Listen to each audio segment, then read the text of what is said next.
Grant Hendricks. I'm a trooper with the Missouri State Highway Patrol. I'm at the site of Mariah West's accident.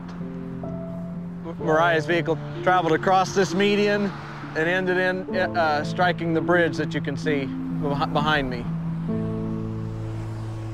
When I got to the scene, her face was disfigured from sliding down the roadway.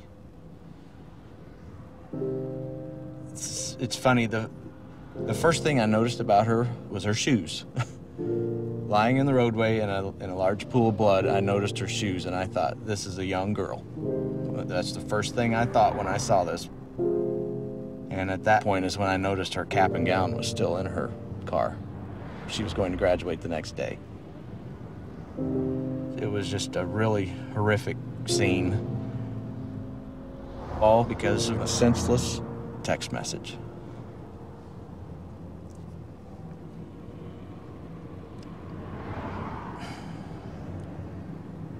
It's just sad. Sorry, it's just sad.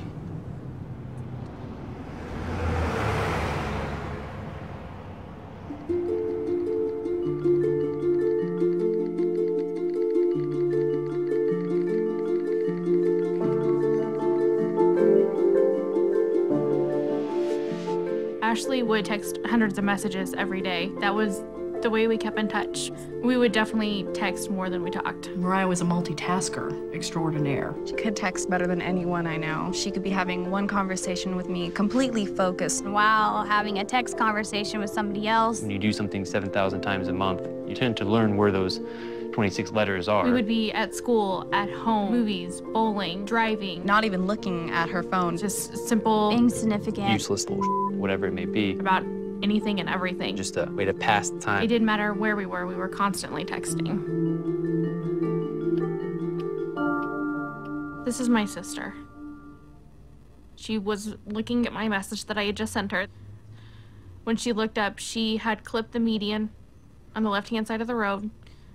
Her truck flipped, and as it was flipping, she was actually ejected through the driver's side door, and she landed in the ditch about 300 feet from her truck. People will tell you over and over again, it's not your fault. But knowing that you were the person that she was talking to when she was killed. Just knowing, having a highway patrol officer write in a report that a text message sent at 12:05 is the reason that she is dead is not something that will ever go away.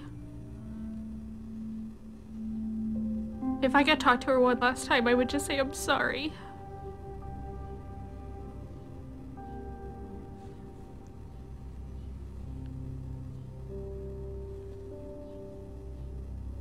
This is her cell phone that she used in the accident. 4 little letters. That's what killed her.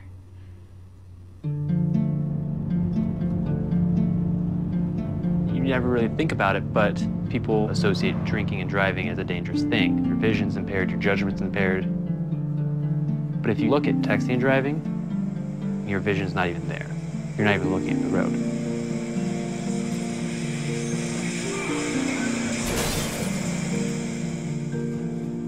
If someone would ask me to drive down the road and close your eyes for 5 seconds or 6 seconds, I would never even attempt that.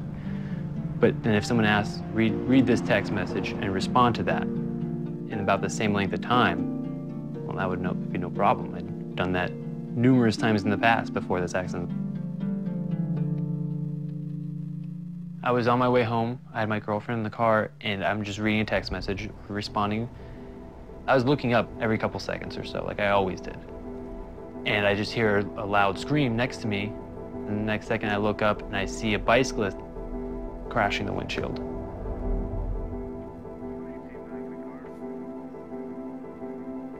When I got out of the car, he didn't have a pulse, he wasn't breathing.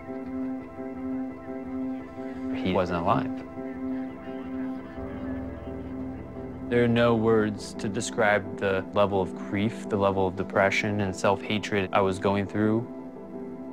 My first year of college, I just remember one girl recognizing me and saying, oh, I remember hearing about you, You're that guy who hit the bicyclist because you were texting and driving.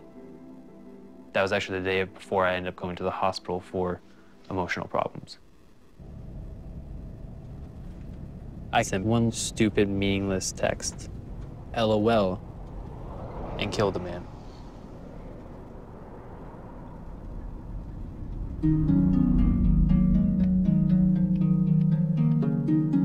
People don't realize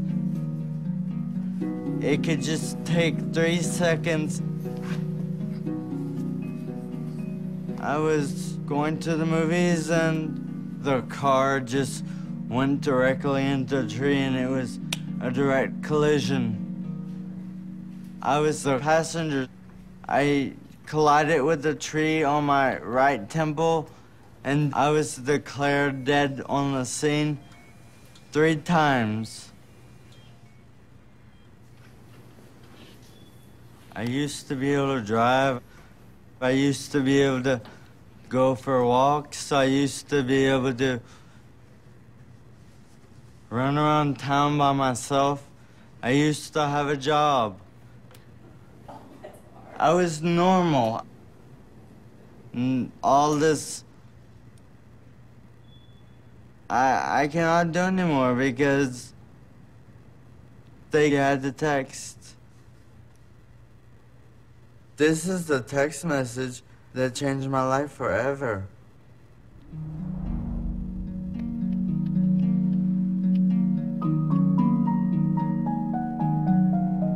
The day before her graduation, my daughter drove to go meet a boy, and she never made it.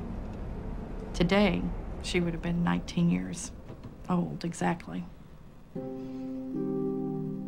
Mariah never wanted a minute to go by that she wasn't doing something. She wanted to do everything all at one time with friends and family and just having a good time. That's what she loved. Friends would tell me from school that, you know, the best part of the day at school was Mariah coming down the hall because she'd stop to give everyone a hug.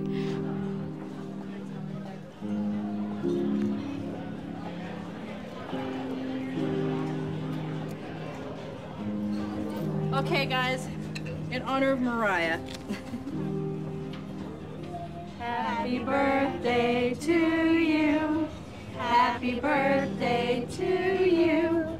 Happy birthday, dear Mariah. She had met a guy who played baseball, and one evening she just spontaneously got in her car and said, "Hey, I'm gonna come watch his game." He was texting her to tell her directions of where she needed to go. And I guess she just looked away for too long. Where are you at, you know? Like that was it. One of her friends had no idea that she had been in an accident, so he kept texting. We ended up having to send him a text back to say, please stop. She's in critical condition in the hospital, and we don't know if she'll even make it. She always worked her magic, you know, and still to this day, without her being here, she's so much still a part of our lives every day. She was our sunshine. She really was.